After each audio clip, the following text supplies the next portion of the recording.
3 that is fundamental rights, जिसमें हम पढ़ रहे हैं अपने मौलिक अधिकार, आर्टिकल 12 से लेकर आर्टिकल 35 तक। और मैंने आपको बता दिया था कि वी हैव 6 फंडामेंटल राइट्स, हमारे पास मौलिक अधिकारों की संख्या 6 है, और वो 6 मौलिक अधिकार कौन कौन से हैं वो हम लिख चुके हैं।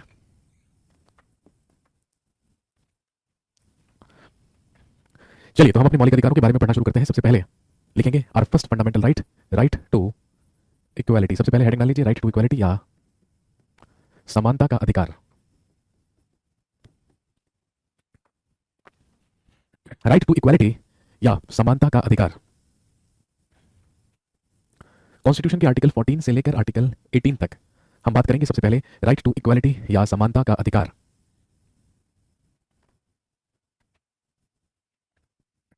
लिखिए सबसे पहले आर्टिकल 14 ऑफ इंडियन कॉन्स्टिट्यूशन, संविधान का अनुच्छेद 14। आर्टिकल 14 ऑफ इंडियन कॉन्स्टिट्यूशन, संविधान का अनुच्छेद 14 लिखिए। इसमें है equality before law, equality before law, या हिंदी में आप लिख सकते हैं विधि के समक्ष समानता। इक्वालिटी बिफोर लॉ या विधि के समक्ष समानता। अब इक्वालिटी बिफोर लॉ और आर्टिकल 14, सबसे पहले तो देखो ये चीज ध्यान रखनी है कि हमारे पास कुछ मौलिक अधिकार ऐसे हैं जिन मौलिक अधिकारों में लिखा है सिटीजन, ठीक है, और जिन मौलिक अधिकारों में लिखा है सिटीजन यानी कि नागरिक, तो ध्यान रखेंगे वो मौलिक अधिकार केवल और केवल भारत के नागरिकों को मिले हैं, अनागरिकों को नहीं। कहने का मतलब विदेशी यदि कोई भारत में रह रहा है तो उसे ये मौलिक अधिकार नहीं मिलेंगे, केवल और केवल भारत के नागरिकों को मिलेंगे, to the citizens of India. और केवल भारत के नागरिकों को मिलने वाले जो अधिकार हैं वो कौन कौन से हैं भाई, ध्यान रखेंगे। सबसे पहले आर्टिकल 15, आर्टिकल 16, आर्टिकल 15, इसके बाद आर्टिकल 16, अगला आर्टिकल 19, आर्टिकल 29, आर्टिकल 30। तो हमारे फंडामेंटल राइट्स में से, हमारे मौलिक अधिकारों में से ध्यान रखेंगे ये 5 वो मौलिक अधिकार हैं, ये वो 5 फंडामेंटल राइट्स हैं जो केवल और केवल भारत के नागरिकों को मिलते हैं, विदेशियों को नहीं। लेकिन कुछ मौलिक अधिकार ऐसे भी हैं जहां पर सिटीजन नहीं, पर्सन शब्द का इस्तेमाल किया गया है, यानी कि व्यक्ति शब्द का इस्तेमाल किया गया है। और जहां पर व्यक्ति शब्द का इस्तेमाल किया गया है तो समझ जाइएगा कि यहां पर, तो समझ जाएंगे कि यहां पर ये अधिकार नागरिकों के लिए भी है और विदेशियों के लिए भी है, क्योंकि वहां पर हमने व्यक्ति का इस्तेमाल किया है। सर दशहरे का हॉलीडे नहीं मिलेगा, अरे भैया हमारी तरफ से तो हॉलीडे ही हॉलीडे है। हमने कब कहा आपको छुट्टी मनाइए, रोज छुट्टी मनाइए, इसमें क्या दिक्कत है। दशहरे का हॉलीडे नहीं मिलेगा क्यों भाई, तूने क्या रामलीला में रावण बनना जाके, बता। या तेरे को रामलीला में वानर सेना में रखा हुआ है कि भाई साहब आप नहीं जाएंगे तो वानर सेना पूरी नहीं होगी, फिर कैसे होगा रामायण का युद्ध, है ना। देखो भाई दशहरा है फ्राइडे का, यानी कि 15 अक्टूबर का, तो फ्राइडे छुट्टी रहेगी, फ्राइडे के बाद सैटरडे संडे भी छुट्टी रहेगी, तो 3 छुट्टी तो यही हो गई।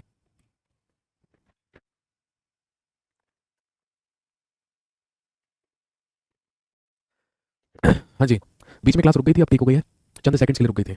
हाँ जी, मैं कह रहा था कि 15, 16, 17 की तो छुट्टी है, 15 को दशहरा है, 16 को सैटरडे और फिर 17 को संडे आ जाएगा, ये 3 छुट्टियां आपको मिलेंगी, ठीक है। इसके अलावा मेरी तरफ से आप लोगों के लिए 14 की भी छुट्टी रहेगी, मतलब मेरी क्लास मैं 14 तारीख को नहीं लूंगा क्योंकि उस दिन आप जानते हैं नवमी है, तो मेरी तरफ से मेरे सब्जेक्ट्स में आपके पास 14, 15, 16, 17 इन 4 दिन की छुट्टी रहेगी, इसके अलावा और कोई छुट्टी नहीं है।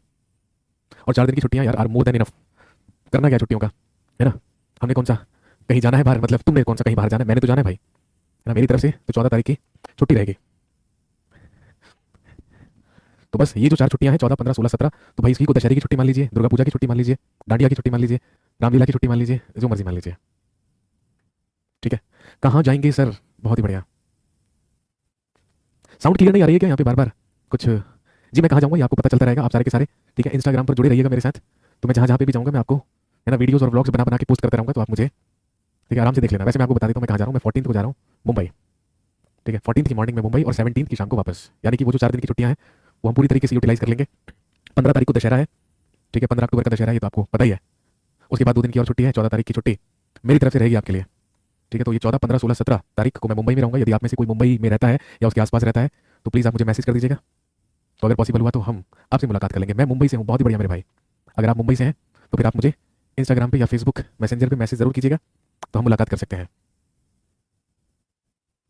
इंस्टाग्राम आईडी नहीं है आपके पास मेरी, गजब हो गया भाई, ये तो गजब की बात हो गई। अभिषेक अंडरस्कोर सुमन, ठीक है, और अंडरस्कोर हिस्ट्री, इस नाम से मिलेगी आपको मेरी इंस्टा आईडी, उस पर मुझे फॉलो कर लीजिएगा। लास्ट ट्रिप मैंने जब कश्मीर का मारा था तो मैंने उसके वीडियोस पोस्ट किए थे, तो उसमें देख लीजिएगा। सर मुंबई क्यों जा रहे हो, मैं जा रहा हूँ द कपिल शर्मा शो में, इसलिए जा रहा हूँ मैं मुंबई, ठीक है। I am going to the Kapil Sharma show, तो इस वजह से मैं मुंबई जा रहा हूँ। तो ये मेरी इंस्टा आईडी है भाई साहब, ठीक है। आप इंस्टाग्राम पे मुझे यहाँ पर फॉलो कर लीजिए, क्योंकि कल को मैं बड़ा स्टार बन गया, है ना, तो फिर मिलियंस में फॉलोअर्स पहुंच जाएंगे, और जब मिलियंस में फॉलोअर पहुंच जाएंगे तो फिर मैं आपके मैसेजेस पढ़ने के काबिल ही नहीं रह पाऊंगा, केपेबल ही नहीं रह पाऊंगा, ठीक है। और यदि आपको मुझे फेसबुक पे सर्च करना है तो मेरा जो फेसबुक पेज है वो आपको मिलेगा अभिषेक सुमन सर के नाम से, वो मिलेगा अभिषेक सुमन सर के नाम से, ठीक है।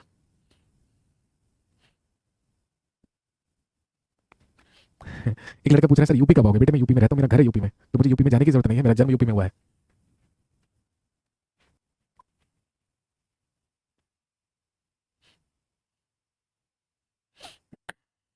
तो आप यहाँ पर फॉलो कर लीजिएगा, मुझे ऐड कर लीजिएगा, ठीक है। बाकी इन्फॉर्मेशन मैं आप तक पहुँचाता रहूँगा, ठीक है ना। तो जिन जिन जगहों पर मैं जाऊँगा, ठीक है, तो मैं वहाँ पे आपके लिए एक छोटा सा शॉर्ट वीडियो जरूर बनाऊंगा, क्योंकि तुम्हें तो पता ही है कि मैं जिस भी जगह पर जाऊँगा तो उससे संबंधित मैं आपको कोई ना कोई ऐतिहासिक घटना जरूर बता दूंगा, ठीक है। चलिए बैक टू द टॉपिक। मैंने आपसे कहा कि कुछ मौलिक अधिकार ऐसे हैं जहां पर सिटीजन शब्द का इस्तेमाल किया गया है, जहां पर सिटीजन वर्ड यूज हुआ है, और जहां पर सिटीजन वर्ड यूज हुआ है, जहां पर सिटीजन शब्द का इस्तेमाल हुआ है, वो है आर्टिकल 15, 16, 19, 29 और 30, जो केवल और केवल भारत के नागरिकों को दिए गए हैं। ये अधिकार केवल और केवल नागरिकों को दिए गए हैं, लेकिन यदि हम व्यक्ति की बात करें, पर्सन की बात करें, तो ये वो मौलिक अधिकार हैं जो जो भारतीयों नागरिकों को भी मिले हैं और विदेशियों को भी मिले हैं। और ये कौन से हैं?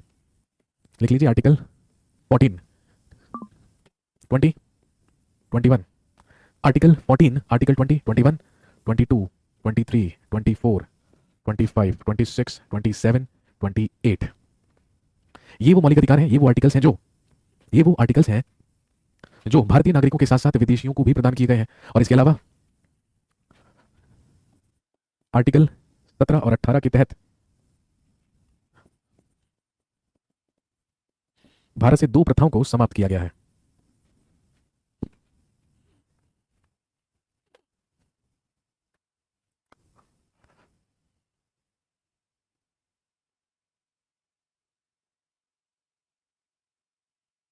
तो हम बात कर रहे हैं सबसे पहले राइट टू इक्वालिटी, समानता का अधिकार। और सबसे पहले आर्टिकल 14 में मैंने आपको लिखवाया इक्वालिटी बिफोर लॉ, या विधि के समक्ष समानता। विधि के समक्ष समानता का मतलब है भाई, सबसे पहले तो ये देख लीजिए जो आर्टिकल 14 है, ठीक है, ये नागरिकों को मिला है या नागरिकों और विदेशियों दोनों को मिला है। तो यहां पर देख सकते हैं आर्टिकल 14 भारत के नागरिकों और विदेशी दोनों को प्राप्त है, और इसके तहत विधि के समक्ष समानता का प्रावधान किया गया है। और ये कहा गया है कि कानून की नजर में भारत में प्रत्येक व्यक्ति को बिल्कुल एक समान देखा जाएगा और उसको बिल्कुल एक ही तरीके से क्या किया जाएगा, ट्रीट किया जाएगा।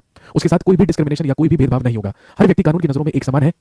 हालांकि भाई यहाँ पर कुछ एक्सेप्शन जरूर होते हैं, क्योंकि जब कानून में किसी भी व्यक्ति के द्वारा किए गए किसी भी अपराध को मद्देनजर रखते हुए उसे सजा सुनाता है, उसे दंड का प्रावधान करता है, तो वहां पर वो अपराध किस सिचुएशन में किया गया, किस तरीके से किया गया, क्या सर्कमस्टेंसेस थे, इस आधार पर थोड़ा बहुत भेदभाव हो सकता है। लेकिन कानून की नजरों में हर एक व्यक्ति एक समान है। लेकिन एक्सेप्शंस आर ऑलवेज देयर। तो लिखेंगे एक्सेप्शन, अपवाद, एक्सेप्शन अपवाद लिखेंगे एज पर आर्टिकल 361 अनुच्छेद 361 के तहत, एज पर आर्टिकल 361 अनुच्छेद 361 के तहत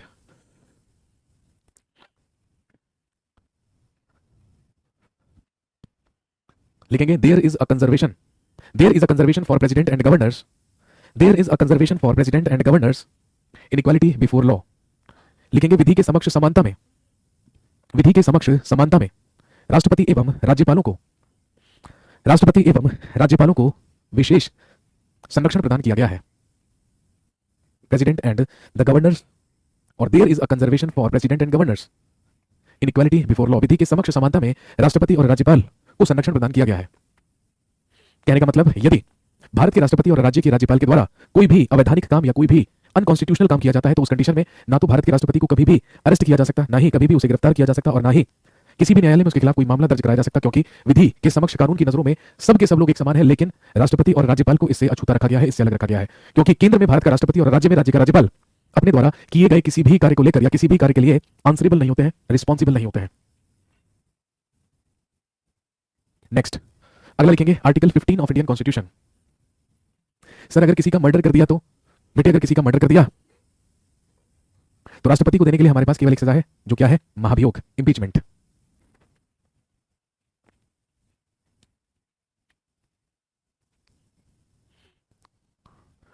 सर जी आप बोर्ड पर लिख के पढ़ाओ मेरे भाई, अगर बोर्ड पर है ना लिख कर पढ़ना है तो फिलहाल के लिए कुछ दिनों तक वीओडी से पढ़ लीजिए, है ना, क्योंकि अभी मैं पूरी तरीके से ना लिखने में, ज्यादा लिखने में सक्षम नहीं हूँ, मुझे कोई परहेज नहीं है लिखने से, है ना। बट अभी अपना जो अंगूठा है ना भाई, ये देखो टूटा हुआ है, इसकी हालत अभी खस्ता है, तो इस वजह से ना मैं लिख नहीं पा रहा हूँ। तो यदि आपको ऐसा लग रहा है कि नहीं समझ में आ रहा है ऐसे, तो आप तब तक इन टॉपिक्स को वीओडी से कवर कर लीजिए। जैसे ही सही हो जाएगा मामला, जैसे ही हाथ ठीक हो जाएगा, इम्पीचमेंट क्या है, महाभियोग क्या है, मैंने आपको पहले भी बताया था जब हम फॉरेन सोर्सेज लिख रहे थे, ठीक है। और फॉरेन सोर्सेज में मैंने आपको बताया था the process of removal of the president of India from his post is known as impeachment. Bharat के राष्ट्रपति को उसके पद से निष्कासित कर देने की प्रक्रिया को ही क्या कहते हैं, महाभियोग कहते हैं।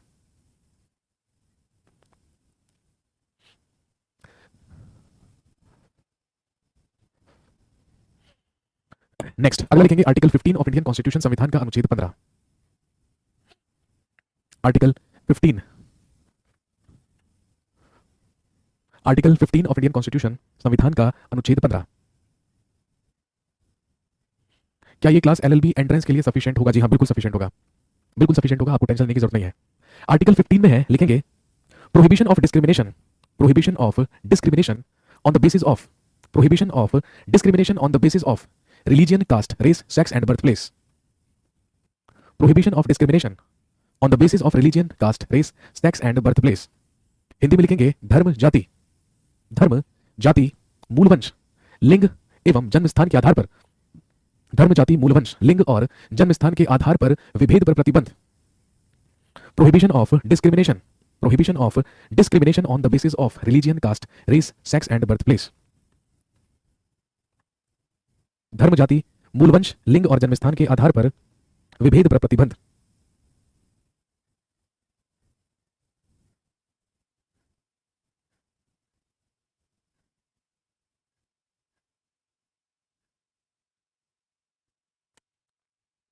तो आर्टिकल 15 आप देख सकते हैं, केवल और केवल भारतीय नागरिकों को प्रदान किया गया है, ये विदेशियों को नहीं दिया जाता, इसीलिए यहां पर केवल सिटीजन और नागरिक शब्द का इस्तेमाल किया गया है। भारत के प्रत्येक नागरिक का यह मौलिक अधिकार है कि किसी भी कंडीशन में उसके धर्म, जाति, मूलवंश, लिंग और जन्मस्थान के आधार पर उसके साथ कोई भी डिस्क्रिमिनेशन नहीं किया जा सकता या कोई भी भेदभाव नहीं किया जा सकता।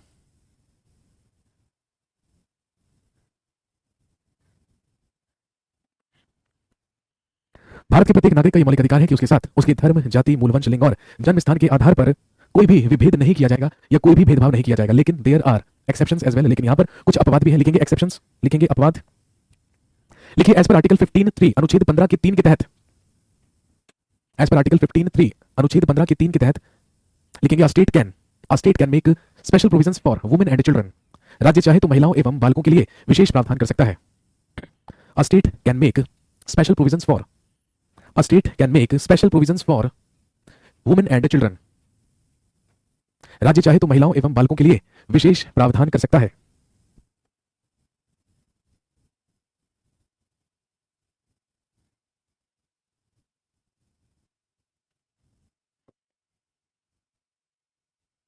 नेक्स्ट आर्टिकल 15(4) लिखेंगे एज पर आर्टिकल 15(4) अनुच्छेद 15 के 4 के तहत, एज पर आर्टिकल 15(4) अनुच्छेद 15 के 4 के तहत लिखेंगे a state can make special provisions for, a state can make special provisions for the development of backward classes.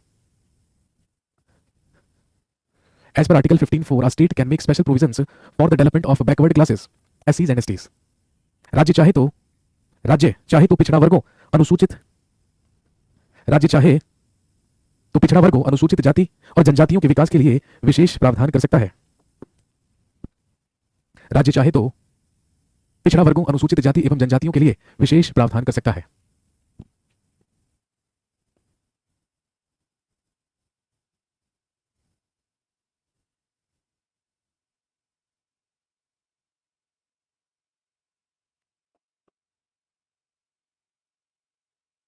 Next अगला लिखेंगे आर्टिकल 16 ऑफ इंडियन कॉन्स्टिट्यूशन संविधान का अनुच्छेद 16।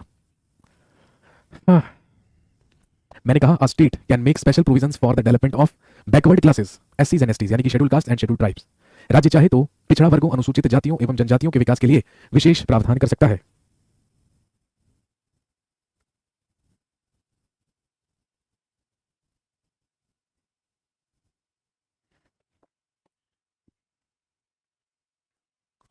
नेक्स्ट अगला होता है आर्टिकल 16। सर यहां स्टेट से मतलब इंडिया है, बेटे स्टेट से मतलब क्या है? क्या ये मैंने आपको आर्टिकल 12 में नहीं बताया? याद कीजिए, जब मैंने आपको आर्टिकल 12 लिखवाया था डेफिनेशन ऑफ स्टेट, राज्य की परिभाषा, तो मैंने आपको बताया था state includes the government of India and the parliament, state government and the state legislature, local bodies like panchayat, municipalities and district boards and all the other post and departments which are established by the constitution or by the law. तो यहां पर आपको ये पूछने की जरूरत कैसे पड़ गई कि यहां पर स्टेट का क्या मतलब है? यहां पर स्टेट का मतलब इन सबसे है, इसमें से कोई भी हो सकता है। अगर मैंने कहा कि राज्य ऐसा प्रावधान कर सकता है तो केंद्र भी कर सकती है और राज्य में राज्य की सरकार भी कर सकती है, क्योंकि दोनों ही यहां पर क्या है? स्टेट। आर्टिकल 16 में लिखेंगे provision of equal opportunity in public employments.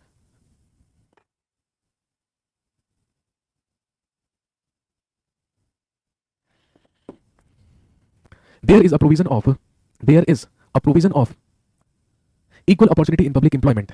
Hindi में लिखेंगे लोक नियोजन में अवसर की समानता का प्रावधान, लोक नियोजन में अवसर की समानता का प्रावधान। और आप जानते हैं कि ये अधिकार भी केवल भारतीय नागरिकों को मिला है। कहने का मतलब भारत में भारत में जितने भी रोजगार के अवसर होंगे या जितने भी पब्लिक एम्प्लॉयमेंट्स में अपॉर्चुनिटीज होंगी वो सारे के सारे लोगों के लिए बिल्कुल बराबर होंगी, सभी लोगों का उन पर बराबर अधिकार होगा। लेकिन there is a big exception in that, लिखेंगे एक्सेप्शन में, बट एज पर आर्टिकल 16(4), लेकिन अनुच्छेद 16 के 4 के तहत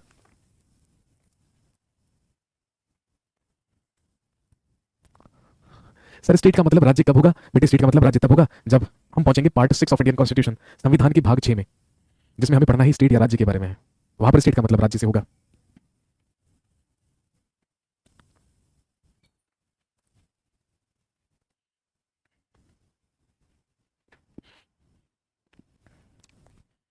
एज पर आर्टिकल 16(4), अनुच्छेद 16 के 4 के तहत, लिखेंगे there is a provision of reservation for, there is a provision of reservation for एससीज and STs.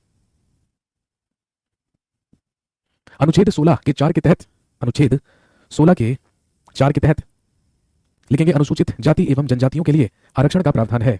There is a provision of reservation for एससीज एंड एसटीज इन एम्प्लॉयमेंट। अनुच्छेद 16 के 4 के तहत अवसरों में अनुसूचित जाति एवं जनजातियों के लिए आरक्षण का प्रावधान है। नेक्स्ट अगला लिखेंगे आर्टिकल 17 ऑफ इंडियन कॉन्स्टिट्यूशन, संविधान का अनुच्छेद 17।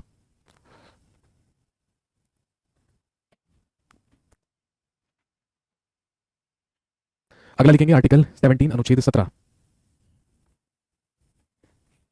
आर्टिकल 17 में लिखेंगे abolition of untouchability, abolition of untouchability from India, Hindi में लिखेंगे भारत से अस्पृश्यता का अंत। Abolition of untouchability from India, Bharat से अस्पृश्यता का अंत।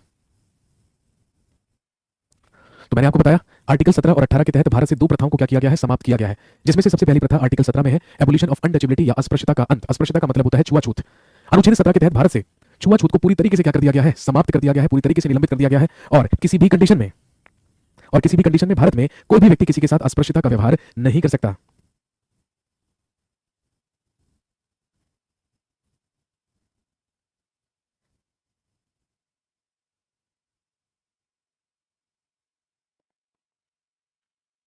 लेकिन अस्पृश्यता भाई क्या है आप जानते हैं? अस्पृश्यता किसी भी व्यक्ति को किसी भी सार्वजनिक स्थान पर जाने से रोकना, किसी भी भोजनालय में, किसी भी दुकान में प्रवेश करने से रोकना, किसी भी पब्लिक प्लेस या सार्वजनिक स्थान पर जाने से रोकना, किसी भी मंदिर में प्रवेश करके पूजा अर्चना करने से रोकना, किसी भी सरकारी नल, कुएं, नहर या झरने से पानी भरना या पानी के इस्तेमाल करने से रोकना, किसी भी व्यक्ति को जाति सूचक शब्द कहकर या किसी भी व्यक्ति को उसके जातिगत आधार पर उसके साथ भेदभाव करना, डिस्क्रिमिनेशन करना, दैट इज ऑल अनटचेबिलिटी। ये सब क्या है? छुआछूत।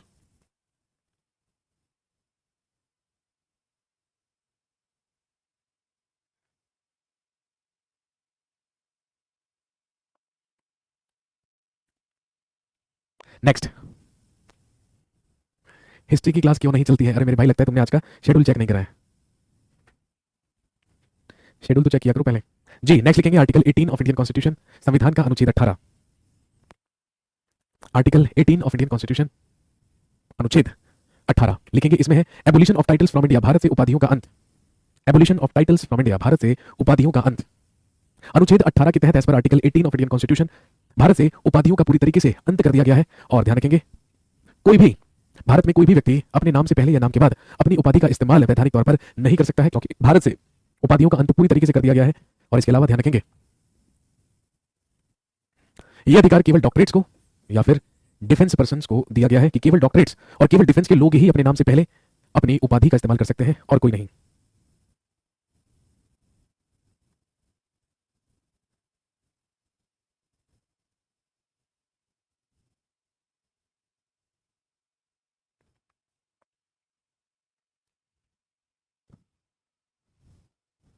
डिफेंस का मतलब, अरे मेरे भाई क्या करूंगा तुम्हारा? अरे यार सेना में नहीं होते लोग, लेफ्टिनेंट, कैप्टन, है ना, मेजर, ब्रिगेडियर, क्या करते हैं अपने नाम से पहले, है ना, लिखते हैं ना, lieutenant for example X Y Z, कोई भी। सर पर इंजीनियर्स भी तो लगाते हैं।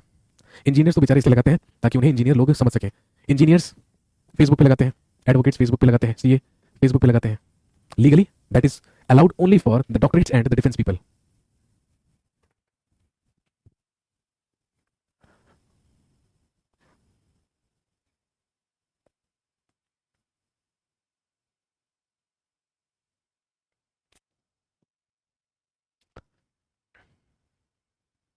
जैसे कैप्टन अमरिंदर सिंह जी, हाँ बिल्कुल। सर आईएएस भी लगाते हैं। अरे भाई तुम नहीं समझोगे मेरी बात, तुम्हें तो केवल और केवल अपनी बात बड़ी रखनी है, ठीक है। फॉर एग्जाम्पल किसी भी आईएएस ऑफिसर के घर के बाहर जाना या ऑफिस में जाना, ठीक है, नालायक को हमेशा लिखा हुआ क्या मिलेगा? फॉर एग्जाम्पल रमेश कुमार, और नीचे लिखा होगा आईएएस या आईपीएस, या IRS, है ना? क्या मुझे एक बात बताओ, है ना, मुझे इतनी सी एक बात बताओ, क्या कभी भी किसी का नाम ऐसे पढ़ा है कहीं पर भी? क्या कभी भी किसी का नाम ऐसा लिखा हुआ पढ़ा है जहाँ पे लिखा हो IAS रमेश कुमार, ऐसे लिखा है? और अगर ऐसे लिखा है ना तो भैया वो गलती से IAS बन गया होगा, वो कम पढ़ा लिखा है भैया।